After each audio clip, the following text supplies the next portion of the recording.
So now I'm sitting at my matchless spinning wheel. This was Shaq's first ever spinning wheel. It's changed a lot over the years since it was first introduced in the 80s. Mine is a double treadle, and I have got what's called a woolly winder on it. And this is a device that will fill up the bobbin evenly as I'm spinning. I've got it set up in Scotch tension. So the thing I'm fiddling with over here on the right side of the wheel is the Scotch tension peg. And if you can, you probably can't see that spring. You probably still can't see it. There you go. Okay. If I stretch out the spring, the spun yarn will go whoosh onto the bobbin, which is almost never what we want. If I compress the spring, there will be less take up, and thus I'll have more time to draft or to fiddle with it or just to put more twist into the yarn.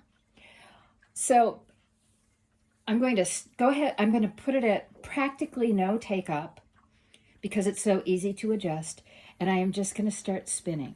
And to start spinning, all I'm doing is laying my leader, this decrepit old yarn, on top of the fiber and treadling a few times. And because there is almost no take up, nothing is going onto the bobbin. So I'm going to turn the Scotch tension peg a quarter turn and see what that does. And still nothing, so I'm going to turn it another quarter turn. What's going to happen is I'm going to overcompensate. I probably need a new spring for this.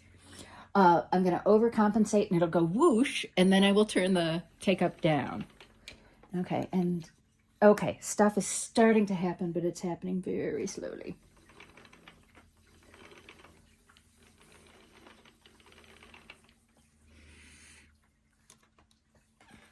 And nothing's happening because I did not have the loop for the Scotch tension break over the groove in the bobbin. And on Shaq's wheels, when you're doing Scotch tension, you want the larger groove at the back of the wheel and the smaller groove at the front of the wheel. All right, so now something's happening. And the yarn is going whoosh before I'm ready for it to do so. So I want to calm that down. And if I were making this for realsies, I would have grabbed my plyback sample from the first batch, and I would be comparing the diameter of my yarn against that plyback sample. But I forgot to do that before I sat down, and I don't feel like getting up, so I'm just going to keep going. Okay, so you can see that this worsted draft I'm doing, I am stretching out, and I'm going to keep adjusting my Scotch tension peg until I hit the sweet spot. You can see, come on. There we go. Okay. Right now I've got my hands right next to the orifice, which I normally would never do. I am pinching with my thumb and forefinger on my forward hand. And if you're left-handed, you would just reverse this. I've never tried to spin left-handed, and I'm not going to try today. I'm pinching so that no twist happens, and you can see the fibers drafted out. You can also see little tiny neps in here, little balls of fiber that I will not want in my finished yarn because they will pill. They will work their way out of the twist and cause unsightly pilling. And it's just a very slow, this is called, well, I'm kind of doing, if I were holding my left hand still, my fiber hand still, and just using my forward hand, this would be short forward draft. And again, here's another little gobbet that I probably don't want in my finished yarn. I often kind of do both directions at the same time. If I kept my forward hand still and just moved my left hand, my fiber hand, that would be short backward draft. And like I said, I often move both hands at the same time, and trying to fix that habit at my advanced age would be rather difficult at this time. Notice too, if you're watching what's happening on the bobbin, it's filling up evenly, and I love this. The woolly winder, to my mind, is one of the greatest inventions of the 20th century. because I am terrible about remembering to move my spun yarn from one flyer hook to the next to fill up the bobbin evenly. I mean, I'm just ghastly at it. And that can cause real problems if the yarn forms hills and valleys on your bobbin. When you try to ply it, one layer might get caught on a layer closer to the center of the bobbin might wrap over a layer that's supposed to be further away from the center, and it's just ghastly. So, and I tend to get so into watching what my hands are doing that I'm not paying any attention at all to what's happening on the bobbin. So that is one of the reasons I'm so bad at it. Or I'm watching TV or something, and I'm just not paying attention. So the woolly winder prevents these hills and valleys. So you can see, if you watch the yarn go through, that every time I do not stop and pull out a gobbet, my yarn gets bigger in diameter.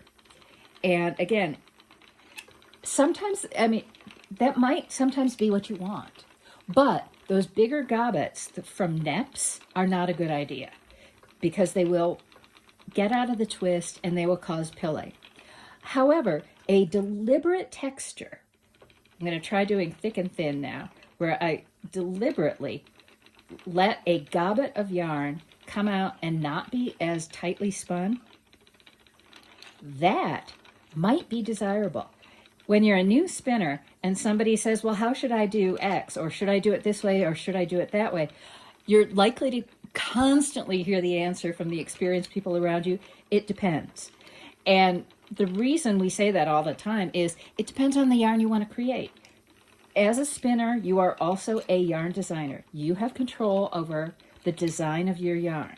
And at first you don't have that much control and you want to get more control. And so you ask all these questions and the spinners say, it depends, it depends, it depends.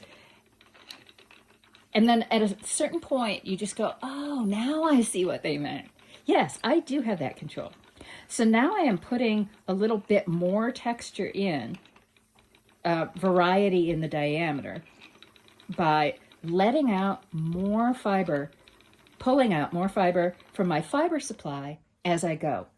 And that's the secret to fully consistent yarn, is that you're always pulling out the same amount of fiber every time you do so. There are, like, as I've said before, there are many wonderful spinners who are so much better than I am at doing consistent yarn. One of the things that made me happiest, though, with my hand-spun yarn was realizing that commercial yarn exists for a purpose. If I want commercial yarn with perfect consistency and this, that, and the other thing, I can buy it. What I can't buy is character yarn, where, yeah, there are bits that might floof out a little bit, etc. And that's why I spin. There are, on an elaborately cabled sweater, I have learned the hard way, I don't want to use my hand-spun yarn. I do want that perfect, commercial, consistent, ideal yarn. But on stockinette stitch, or, oh my gosh, reverse stockinette stitch, I want that texture in there. On plain weave, if I'm weaving with my hand-spun, I want that texture in there. So once I stopped expecting my hand-spun yarn to look just like commercial yarn, I grew to love it for its character. So I finished that first strip in, as long as I was thinking about it, a worsted style draft. At the end there, I stopped and started to do a woolen style draft. I have this adorable little gizmo. It's just this little smiley face with a slit in it to keep my yarn from untwisting. I just slip it over the yarn as it's sitting at the orifice. I found this on Etsy, and it makes my life much happier. And I've torn off another strip. Let me show you now what a worsted draft is going to look like. And you're not going to see as much of my fiber hand. So my forward hand is staying pretty close to the orifice, and partly that's because of the camera and partly because my spinning chair is just too close to my wheel. And my fiber hand is moving backwards, and as it does so, I'm letting twist run into the drafting area. And this is probably something more like a medium draw than a long draw. Long draw, your arm could go basically until it is even with your torso. And I just don't like to move that much when I'm sitting at my spinning chair, probably because my living room is overfilled with junk and I can't seem to get rid of it. What this woolen draft is doing, in addition to being, oh my goodness, such a soothing way to spin, is allowing for a yarn with a little less twist and a little more air trapped between the fibers. And I am really, really digging this. So almost certainly when I did that first batch of this particular Debouillet fiber, I used a woolen draft and produced a fine diameter, a small-ish diameter woolen spun yarn from a woolen spun prep. And I want to pause for a moment and check. I should have done this at the beginning, but I wasn't thinking about it. Check the amount of twist. Okay, now I can see. I am putting just barely enough twist in for this yarn to hold together. And this might not be enough twist, so I'm going to decrease the take-up on my Scotch tension, and that will allow more time for twist. The other trick I can do is I can move my drive band to the smaller whirl on this. This is the medium pulley on the matchless wheel. And doing that will automatically add more twist because the difference, well, I don't want to get into the hows and why force right now. You're just going to have to trust me at this point. It's going to add more twist to the yarn, and without changing anything else, and without changing anything else on the wheel, just changing to that smaller groove will produce, or it would if, we're doing this right. Oh, I had the Scotch tension breakup too high for this smaller groove, and it was slowing down the rotation of the bobbin, which isn't what we want. Okay, so now I am back to spinning, spinning, spinning in woolen draft. Let's stop and see how this yarn. Okay, and this might still not be enough twist, so I would just switch to a smaller whirl. It is so unusual for me to have not enough twist than to have too much twist that I'm kind of shocked that this has happened. I have, in all my years of spinning, and I started in 1996, I almost never get into a situation where my yarn doesn't have enough twist. Usually I have to fight to keep from it developing those little curly cues of a pig's tail where it's gotten over twisted.